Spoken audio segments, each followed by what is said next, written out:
want to talk about one of my favorite topics, which is something we get asked a lot at Moementum, which has to do with what is the role that leaders can play in influencing the culture in their organization.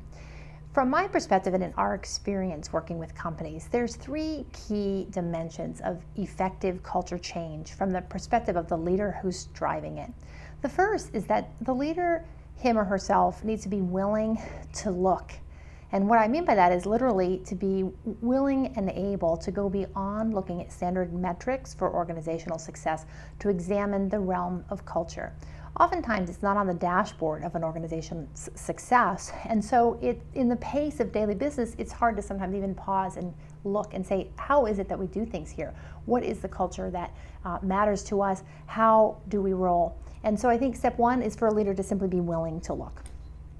Step two is for that same leader to be able to purposefully examine how it is that we do things here at our organization without over-personalizing either the strengths or the weaknesses. It can be hard to separate culture from leadership impact, but we know that culture is derived all the way back from the beginning of an organization, from the early founders, and lives on up through the beliefs that are held by the employees in the company today. So while leaders clearly have a huge impact on an organization's culture, it's not a direct connection to leadership effectiveness, whether a culture is healthy or not. So for leaders, there's an act of courage required there, which is to be able to stand on the balcony and say, I can look at the culture of my organization and not over-personalize either the strengths or the weaknesses that lie within the company. And thirdly, I think what's critical for leaders to be successful in leading culture change is to make a commitment to one lever that will materially impact the culture for the better. Oftentimes when examining culture, it's very easy for leaders individually or as a team to come up with copious lists of maybe 10 or 15 items that they want to focus on to improve their culture. And in our experience, the leaders who are more successful moving their company's cultures forward pick one thing, or maybe at the most two dimensions of culture that they want to focus on for an 8-month to 18-month period.